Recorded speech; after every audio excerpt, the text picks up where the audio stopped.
capítulo 9 de Atos, versículo de número 4. Diz assim: E caindo em terra, ouviu uma voz que lhe dizia: Saulo, Saulo, por que me persegues? E ele lhe disse: Quem és, Senhor? E disse o Senhor: Eu sou Jesus, a quem tu persegues. Duro é para ti recalcitrar contra os aguilhões. E ele, tremendo e atônito, disse: Senhor, que queres que faça? E disse-lhe o Senhor: Levanta-te, entra na cidade, e lá te será dito o que te convém fazer. Amém? Você pode dar um glória a Deus por esta palavra? Irmãos, é uma das conversões que a gente mais tem o prazer de ler e de falar como Deus é poderoso para converter o coração de alguém. Quando você olha para a palavra do Senhor e você diz assim: se Deus converteu o coração de Saulo, Ele pode converter qualquer coração. Não é assim? Porque Saulo, antes da conversão dele, ele era inimigo do cristianismo. Tudo que ele podia fazer para destruir quem servisse a Jesus, ele faria. Ele fazia. Ele perseguia todos que aceitassem a fé, independente de quem fosse, se fosse homem, se fosse mulher. Ele não olhava quem era, ele olhava a causa que aquela pessoa defendia. Se dissesse: eu sou um crente, eu sou um cristão, aliás, que nessa época eles nem eram chamados de cristão, mas falava assim: aceita, ou os irmãos, as pessoas do caminho, né? Você vai pegar algumas traduções, e nas traduções vai estar escrito o caminho. Então, Paulo, ele demonstra que essa atitude dele, eu vou falar Paulo porque, irmãos, primeiro a gente entende Saulo, mas não é porque ele sofreu uma conversão, é porque o nome dele, em grego, é Paulo, e tem essas conversões, tá bom? Então, vou falar só Paulo, é igual a Abraão. Era Abrão e depois passou para Abraão. Então, para a gente não se confundir, eu falo Paulo de vez. Tá bom assim? Então, Paulo, ele demonstra uma atitude natural de perseguição na sua vida. No primeiro versículo aí, nós vamos ver que Lucas escreve assim: e respirando ainda ameaças e mortes contra os discípulos do Senhor, dirigiu-se ao sumo sacerdote. Então, a vida de Paulo, esse respirar, ele tinha um anseio de matar crente. Era exatamente isso. Ele tinha uma ânsia de perseguir cristão. A vida dele era isso. Ele respirava isso. Ele inspirava, ele expirava simplesmente para perseguir os cristãos. Então, isso era o comum da vida dele. Ele levantava de manhã e falava: hoje eu vou ver se eu arrumo mais um para levar preso. Porque ele era tão religioso, tão religioso, tão religioso, que ele acreditava que aquelas pessoas estavam simplesmente blasfemando contra Deus, contra a lei. Então, ele tinha essa ânsia de matar. Irmãos, ele não havia em Paulo a satisfação daquele sangue que já havia sido derramado. Porque no capítulo anterior, nós vamos ver a história de Estevão, que ele é morto. E é uma morte, como diz o pastor Isaías, ele fala que quando a mãe dele lê esse capítulo, ela chega, chora, e ela diz que é uma morte tão linda. E quem morre para o Senhor e morre no Senhor, verdadeiramente é uma morte linda. Porque Estevão, ele vê os céus abertos, mas ele está sendo apedrejado. E aonde que Paulo está? Está ali presente. Então, aquela ânsia de matar, aquela situação que ele perseguia os cristãos, nele não havia a satisfação. Quanto mais morresse crente e quanto mais estivesse preso, para ele ia, na mente dele, ele estaria fazendo aquilo que era correto. E aí ele planejou, ele foi e ele pediu cartas para Damasco, para entrar nas sinagogas, a fim de que encontrasse alguns daquela seita. Na minha tradução está escrito daquela seita. Talvez na sua Bíblia está escrito aqueles do o caminho. E o caminho, se tiver escrito na sua Bíblia, talvez vai estar escrito com C maiúsculo e não com C minúsculo. Porque eu acredito que Lucas estava representando simplesmente o que Jesus disse, que ele é o caminho. Então, eles ainda não haviam sido chamados de cristão, mas eles haviam achado o caminho. Alguns estudiosos dizem que eles podem também ser chamados de seita, do o caminho, só pelo fato que eles entenderam que eles não moram mais aqui, que eles estão apenas caminhando para a Nova Jerusalém. Seja qual for das duas suposições, meu irmão, não importa. Se você estiver no caminho que é Cristo e estiver com foco na Nova Jerusalém, no final você vai encontrar a Jesus. Não muda nada disso. Então ele pede essas cartas, ele pede essa autorização, porque ele estava com sede de matar mais crente.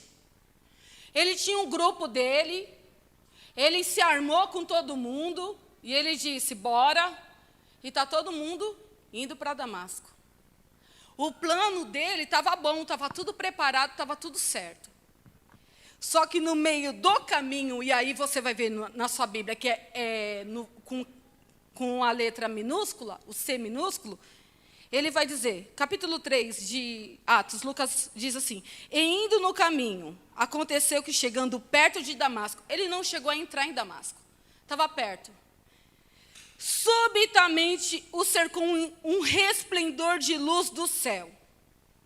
Irmãos, quando você vai ver depois em Atos 22, ele vai contar o que aconteceu com ele.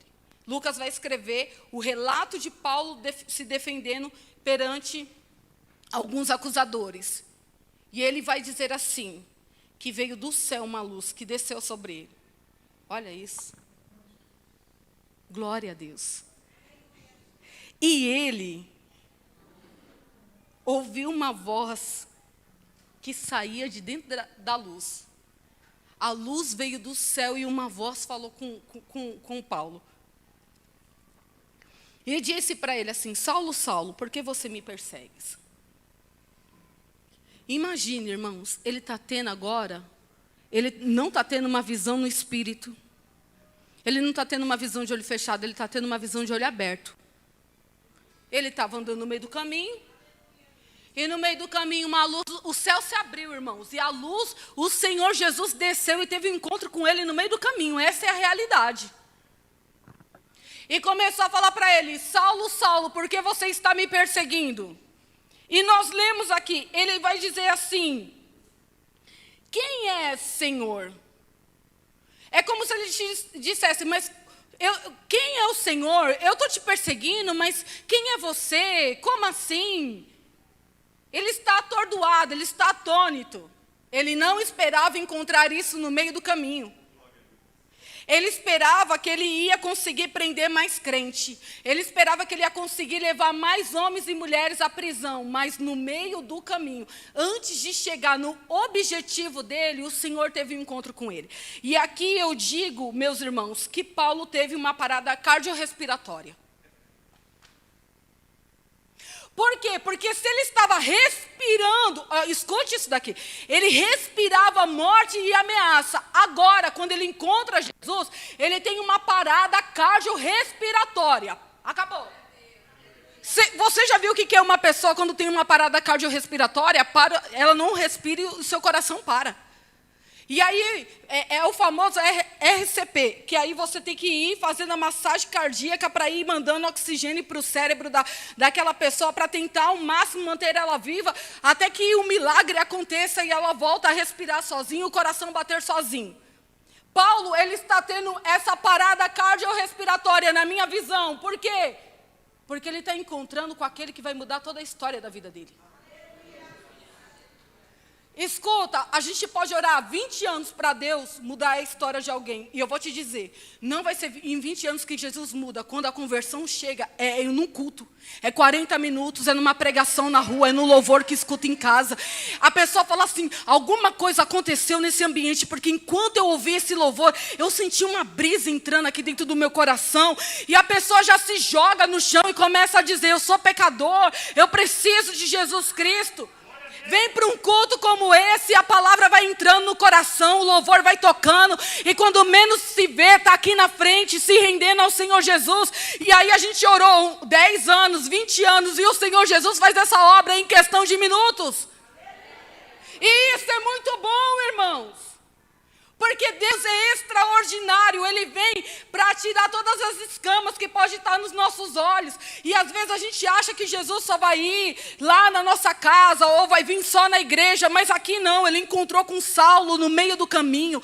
E eu dou glória a Deus, porque não importa onde quer que estejam os Saulos da vida, quando Jesus quiser se manifestar a eles, vai ser aonde eles estiverem, e é como o Senhor Jesus quiser. Escute isso. Ele está ali e agora ele está tendo essa mudança. Ele está morrendo para ele naquele momento. Ele está morrendo, literalmente ele está morrendo para ele. Porque ele respirava a morte, mas agora ele encontrou com o dono da vida. Ele encontrou com aquele que venceu a morte e ao terceiro dia ressuscitou. Ele teve um encontro com esse Jesus. E é impressionante que Jesus vai dizer para ele: eu sou Jesus a quem você persegue. Duro é para você lutar contra mim, você quer? É mais ou menos isso que Jesus está falando aqui para ele. Duro é para você continuar me perseguindo, porque você acha que persegue o meu povo. Não, você me persegue.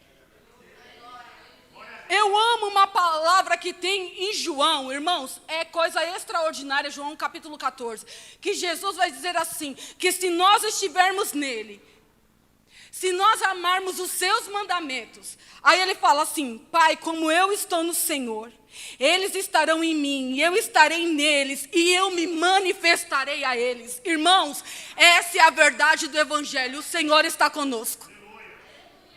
Não, escute, aí Paulo, ele está tão atordoado, que Jesus vai falar isso daí para ele: se você quiser brigar comigo, tá bom, eu já desci aqui, hoje a gente está tendo uma audiência. É exatamente isso, quando nós temos um encontro com Deus, o Senhor coloca todo o nosso orgulho para baixo. Ele quer dizer: você quer continuar presunçoso, orgulhoso, não tem problema, você vai lutar contra mim, eu vou lutar contra você. Você quer ser o meu inimigo? Aí Paulo vai dizer assim para ele, e ele, tremendo e atônito: não estou acreditando. O Jesus que o povo crente fala, ele realmente ressuscitou. Ele está atônito. Ele não está acreditando no que ele está vendo. Ele não está acreditando no que ele está ouvindo. Ele não está acreditando na luz que ele está envolvido. Irmão, é um mistério tão grande. É coisa que só Deus faz. E ele está envolvido naquela situação, naquela visão. E ele vai dizer assim: Senhor, o que queres que eu faça? Está rendido ou não está rendido? Se rendeu ou não se rendeu? Não precisa de muito, o Senhor Jesus sabe tocar nos nossos corações para a gente se render a Ele. E Ele diz: Senhor, o que queres que eu faça? E aí o Senhor diz para ele, olha como que muda o tom da conversa. Levanta-te, entra na cidade, agora você pode entrar. Eu estou te autorizando a entrar onde você queria entrar. Só que você não vai entrar com o objetivo que você queria entrar, que era de morte. Não, você morreu para você ver a manifestação da minha vida sobre você e sobre os gentios. Levanta-te e entra na cidade, e lá te será dito o que te convém fazer. E aí ele levanta no meio da visão, e ele fala para alguém: não estou enxergando mais nada. Pega aqui na minha mão e me conduz. Gente, eu não estou vendo mais nada. Ele estava o quê? Agora, na dependência de Deus. Você está achando que você vai aonde você quer? Você está achando que você toma as decisões como você quer? Não, agora você está cego. Porque uma coisa, irmãos, é você nascer cego. Então quem nasce cego, ele vai desde pequeno, os ouvidos vai tendo uma habilidade maior, o paladar, o ambiente, ele consegue andar que você nem imagina. Como que a pessoa andou? Por quê? Porque ele vai tendo essa sensibilidade. Agora, quem vê e torna cego, imagina como que não é, depende o tempo inteiro. Não tem como. Então ele está indo, e no meio do caminho, Deus vai falar para ele ir para a casa de Judas. E ele vai. Então Paulo, ele vai sofrer uma mudança que, como nós sempre dizemos, do perseguidor, ele passou a ser perseguido, literalmente. E o que eu acho mais impressionante é quando Jesus chega, quando o Senhor vai falar com Ananias. Versículo 10. E havia em Damasco um certo discípulo chamado Ananias, e disse o Senhor em visão, Ananias, e ele respondeu ao Senhor, eis-me aqui, Senhor. É tão bom quando Jesus vem e fala conosco, né? Aí a gente responde exatamente isso, eis-me aqui. Nós não sabemos o fim da mensagem, porque se a gente souber, às vezes a gente recua. Por isso que Deus às vezes não fala tudo para nós. Só fala depois que você já foi. Eis-me aqui, Senhor. E disse-lhe o Senhor, levanta-te e vai à rua chamada direita. Ó, até agora para o profeta está tudo bem. E pergunta em casa de Judas por um homem. Também está tudo ótimo. Ok, Senhor. Está lá, Ananias, rua direita. Casa de Judas. Perguntar por um homem. Quem, Senhor? Olha, um homem de Tarso chamado Saulo. Pois eis que ele está o quê? Ele está o quê? Ele estava orando. Aleluia. Ele estava cego fisicamente, mas ele estava o quê? Orando. Aleluia. Ananias está recebendo essa visão. Eu acho Deus extraordinário, porque ninguém resiste o poder de Deus, irmãos. Quando Deus chega e Ele quiser mudar alguma coisa, não tem coração duro, não tem obra contrária, não tem inimigo, não tem encantamento que fique de pé diante do Senhor Jesus. Não tem. Escute isso. Aí, e numa visão, olha que Deus está falando para Ananias. Ananias, Saulo está orando e numa visão que eu já dei para ele, você vai lá. Olha que espetáculo. Como Deus é extraordinário. Deus não foi lá falar primeiro para Ananias para ver se Ananias ia obedecer. Não, ele primeiro deu a visão e depois foi falar com o profeta. Depois foi falar com o discípulo. Ó, ele está orando e eu já dei uma visão lá para ele. Você está entendendo? Você vai honrar o meu nome, você é meu discípulo. Você vai fazer aquilo que eu estou te falando. Olha só, e Ananias, e ele viu numa visão que você entrava, um homem chamado Ananias, e punha a mão sobre ele para que ele tornasse a ver. Eu já mostrei para ele. Ananias vai dizer para Deus assim, Senhor, eu acho que o Senhor não está entendendo das últimas notícias. Esse que o Senhor está mandando eu ir lá, ele mata crente toda hora, todo dia, ele persegue todo mundo. Não, Senhor. Ele gosta de matar crente. Ele tem poder. Senhor, olha, não tem como. Ele manda prender todo mundo que invoca o seu nome. As pessoas, quando ouvem que ele está vindo, ó, foge, sai correndo, se esconde. Oh, irmãos, Deus olha para ele e diz assim, vai, porque este é para mim um vaso escolhido para levar o meu nome diante dos gentios e dos reis dos filhos de Israel. Ó, parece que Paulo é um vaso melhor do que Ananias. Não é, presta atenção nisso. Não é. Porque eu lhe mostrarei, ele vai mostrar para quem? Para Saulo. O quanto deve padecer pelo meu nome. Ele já está rendido a mim, Ananias, ele já é meu.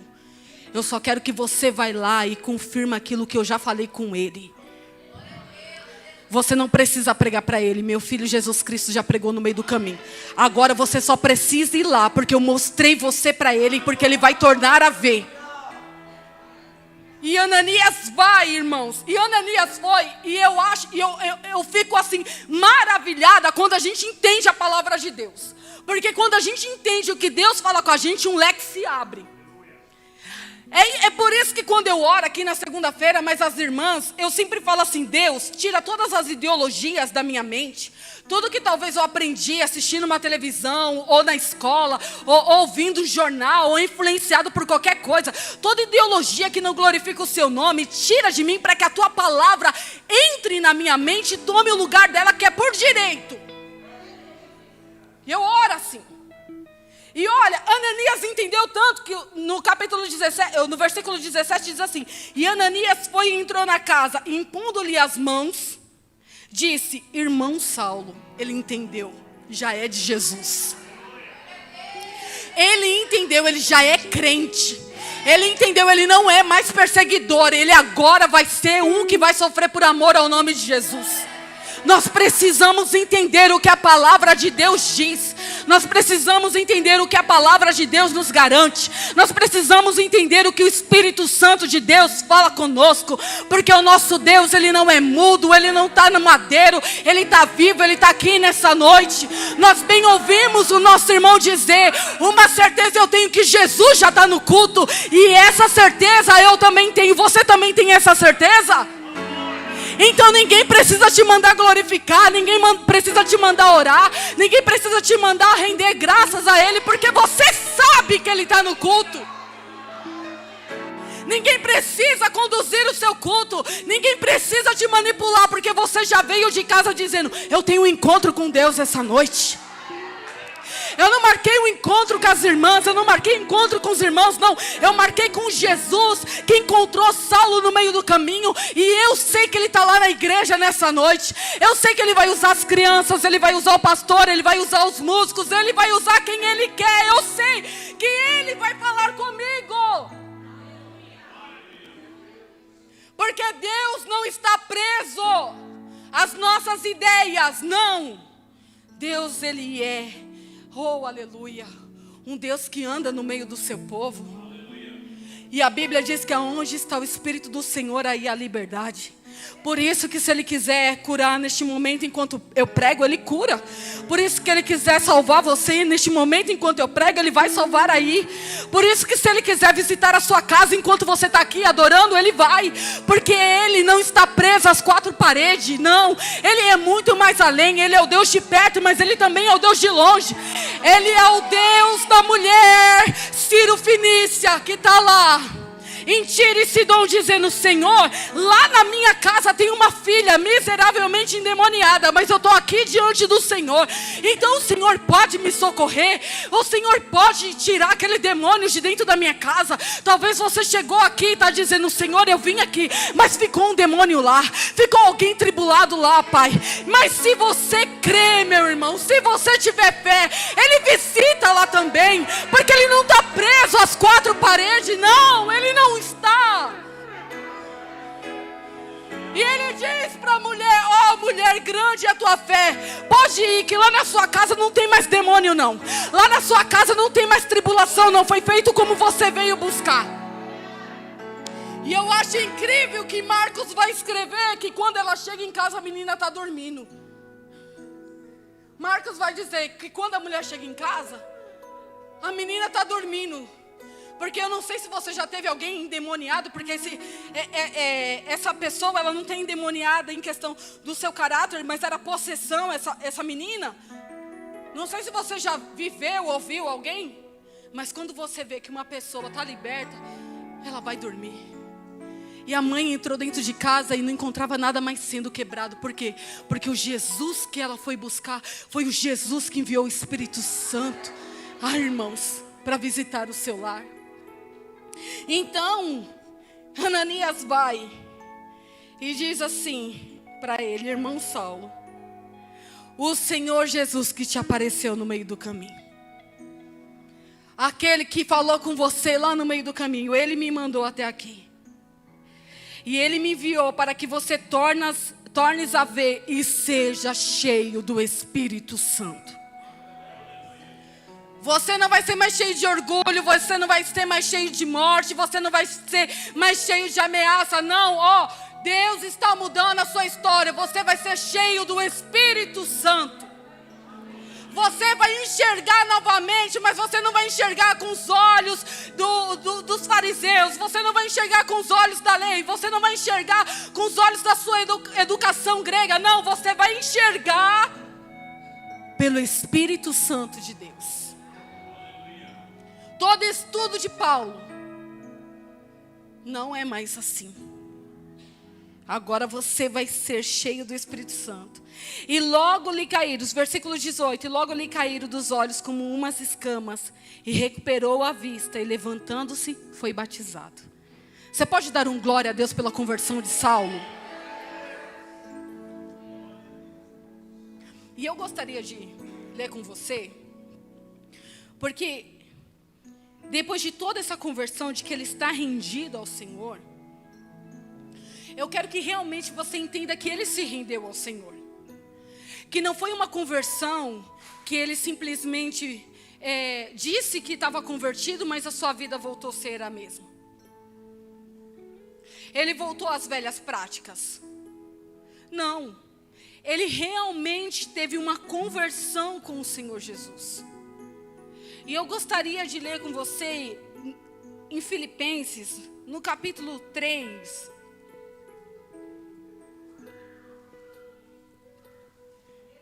Filipenses 3. Porque essa rendição de Paulo, essa rendição quando nós nos convertemos e a gente se achega ao Senhor Jesus Cristo, ela precisa não ser real exteriormente, mas é uma mudança no nosso interior. Porque ninguém é cheio de fora para dentro, mas é cheio de dentro para fora. E a palavra do Senhor aqui em Filipenses, escrito pelo apóstolo Paulo, no capítulo 3, no versículo 1, diz assim: Resta, irmãos meus, que vos regozijeis no Senhor. Não me aborreço de escrever-vos as mesmas coisas, e é segurança para vós. Guardai-vos dos cães, guardai-vos dos maus obreiros, guardai-vos da circuncisão. Porque a circuncisão somos nós, que servimos a Deus no Espírito, e nos gloriamos em Jesus Cristo, e não confiamos na carne. Ainda que também podia confiar na carne, se algum outro cuida que pode confiar na carne, ainda mais eu, circuncidado ao 8º dia, da linhagem de Israel, da tribo de Benjamim, hebreu de hebreus, segundo a lei fui fariseu, segundo o zelo perseguidor da igreja, segundo a justiça que há na lei, irrepreensível. Mas o que para mim era ganho, reputei-o perda por Cristo. E na verdade tenho também por perda todas as coisas pela excelência do conhecimento de Cristo Jesus, meu Senhor, pelo qual sofri a perda de todas essas coisas e as considero como esterco, para que eu possa ganhar a Cristo, e seja achado nele, não tendo a minha justiça que vem da lei, mas a que vem pela fé em Cristo, a saber, a justiça que vem de Deus pela fé, para conhecê-lo e a virtude da sua ressurreição e a comunicação de suas aflições, sendo feito conforme sua morte, para ver se, de alguma maneira, eu possa chegar à ressurreição dos mortos. Eu espero que você tenha uma tradução que dê para você entender mais claramente. Mas sabe o que ele está falando? Ele está dizendo assim, ó. Eu poderia confiar na carne. Currículo melhor do que o meu para confiar na carne, eu acho que ninguém aqui tem. Ele vai dizer assim, ó, olha, eu fui circuncidado ao 8º dia. Eu sou da tribo de Benjamim, eu sou da linhagem de Israel, eu sou hebreu dos hebreus. Ele está dizendo, sabe esse sangue que corre aqui? Não tem mistura nenhuma. Não tem mistura com nenhuma outra descendência. É todo mundo, ó, da linhagem de Benjamim. Hebreu dos hebreus. Eu sou puro, purinho, purinho, purinho, israelita. Aí ele vai dizer o seguinte: segundo a lei eu fui fariseu, e eu não era qualquer fariseu não. Eu conhecia tudo da lei, na lei eu era repreensível, no zelo eu perseguia a igreja do Senhor. Era exatamente isso que ele está falando. Aí ele vai colocando tudo o que ele era. Aí ele diz assim, mas para mim, o que era ganho, reputei-o por perda por Cristo. Ele sofre uma verdadeira conversão. Porque ele poderia, eu me converti, Mas, agora que eu estou convertido, eu ainda sou da tribo de Benjamim. Ninguém mexe comigo não, conheço Jesus, mas eu sou da tribo de Benjamim. Acabou. Jesus teve um encontro comigo no meio do caminho, mas eu era fariseu. Conheço toda a lei. E ele vai dizer isso, que ele não fazia disso a fonte da sua esperança. E eu quero pregar para você uma coisa. Quando nós nos convertemos ao Senhor Jesus, nós não temos outro lugar de descanso e de refúgio que não seja Ele. Nessa noite, Paulo poderia ter essa circunstância, essas situações, quem ele era por ídolo. Ele poderia se amarrar ainda por ele ter um sangue de hebreu dos hebreus. Ele poderia se prender por ele ser da tribo de Benjamim. Ele poderia se prender porque ele era fariseu e conhecia toda a lei. Mas ele disse que todas essas coisas que ele sabia, que ele já havia estudado, ele pegou tudo e foi como se ele colocou, ele disse assim: eu considero pior que esterco. Você sabe o que é esterco? Eu considero pior que lixo, porque nenhuma dessas coisas é comparado com o Senhor Jesus Cristo. Porque eu não confio, ele está dizendo assim, eu não confio na carne, eu não confio na minha força humana, eu não considero nada da carne, daquilo que eu posso fazer. Tudo que eu tenho, todas as minhas considerações só estão em Cristo, porque Ele me achou verdadeiramente no meio do caminho. Eu não era digno de ser salvo, mas Ele me salvou. Eu não era digno de ser liberto, mas Ele me libertou. As amarras me prendiam, mas Ele tinha a chave e abriu o cadeado. É isso que Paulo está dizendo. Eu não posso deixar se levantar outros ídolos na minha vida, porque somente ao Senhor eu devo adorar. Irmão, o que você quer dizer? Talvez você está caminhando com Jesus, você sofreu a conversão, foi lindo, você conta o seu testemunho, mas na hora da luta, na hora da aflição, na hora que a coisa rocha, na hora que a coisa aperta, você volta para o seu ídolo, você procura o agiota, você procura o irmão, procura alguém, e você não confia no Senhor, você não vem e não traz diante dele e diz: Senhor, Tu és a minha confiança, Tu és o meu Deus. Todos os ídolos, Senhor, cairão hoje diante da sua presença. Nós confiamos, nós dizemos que confiamos, mas na hora que nós temos que confiar verdadeiramente nele, o medo toma conta da gente. Aí você vai para a rede social tentar esconder seu medo, você vai para a televisão, você vai para a comida, você vai para os ídolos, e a gente não enxerga que isso é ídolo, mas a palavra do Senhor Jesus vai dizer: se você está temeroso, se você está ansioso, vem diante dele e lança sobre ele a sua ansiedade, porque ele tem cuidado de você. Nós precisamos sair desse campo de que a gente só fala, mas a gente precisa viver.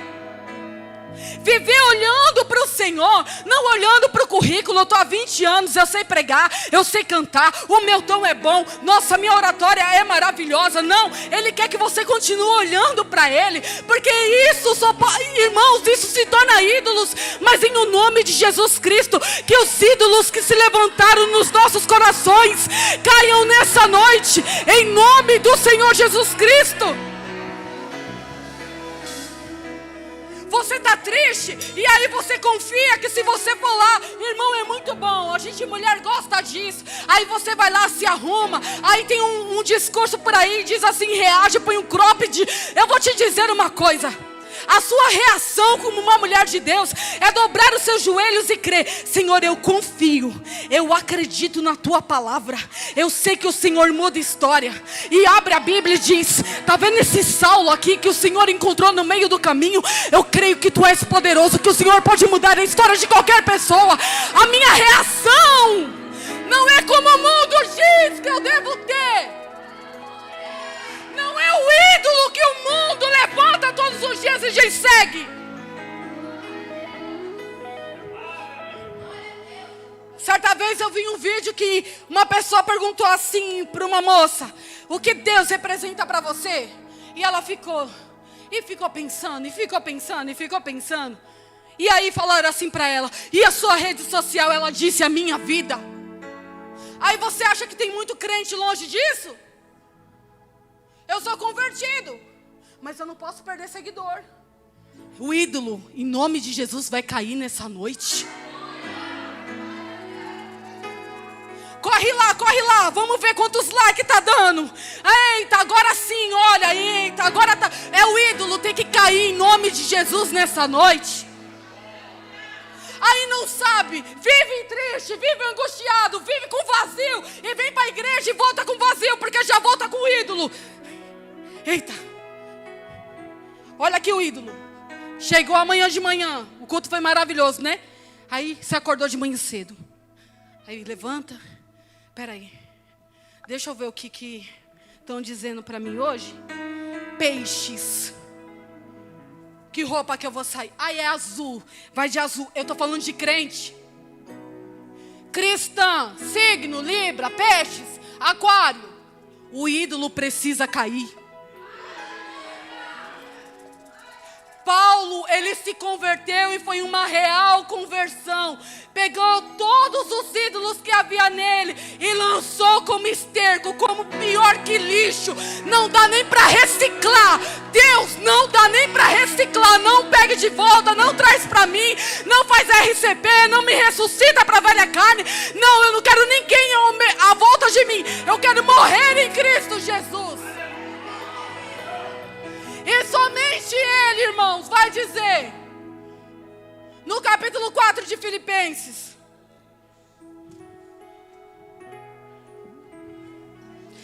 capítulo 1, ele vai dizer o seguinte, que ele não tem problema em morrer ou ficar vivo.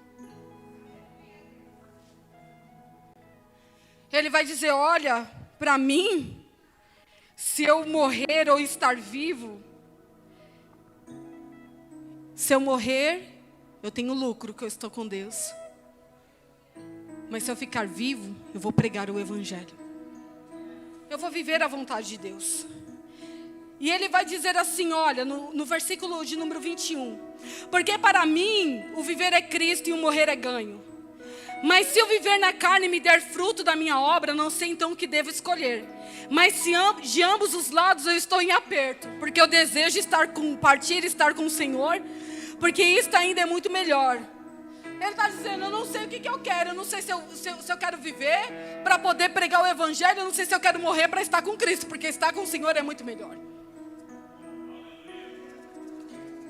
Paulo não se ofendia com nada, porque ele já era um homem morto. Morto se ofende? Sabe por que às vezes a gente se ofende com qualquer coisa? Porque a gente ainda está muito vivo. Mas morto não se ofende. Quem está morto não tem medo de morrer. É isso que ele está dizendo aqui. Eu estou morto, eu estou crucificado com Cristo. Tudo que eu podia voltar, eu já falei que eu não volto. Não quero nem chegar perto. É daqui para a glória. É daqui para o Senhor. Ele está dizendo, o dinheiro não me tem. Não. Ele está dizendo, as coisas desse mundo não vão me amarrar. Ele disse, eu já estou crucificado com Cristo. Não vivo mais eu, mas Cristo vive em mim. Morto não reage, irmãos. Nós precisamos morrer em Cristo Jesus para ressuscitarmos com Ele também. Por isso que não pode ter espaço para ídolos. Por isso que não tem espaço para a gente pegar tudo aquilo que a gente se esconde quando as tribulações vêm. E você se corre para aqueles lugares. Em nome de Jesus, feche essas portas. E diga ao Senhor, Senhor, que todos os ídolos caiam e que o seu nome seja glorificado sobre a minha vida. E somente assim nós vamos vencer e entender as nossas batalhas espirituais. Para nós encerrarmos, no capítulo de número 19 de Atos, eu gostaria que você abrisse aí. Nós vamos encerrar agora a mensagem.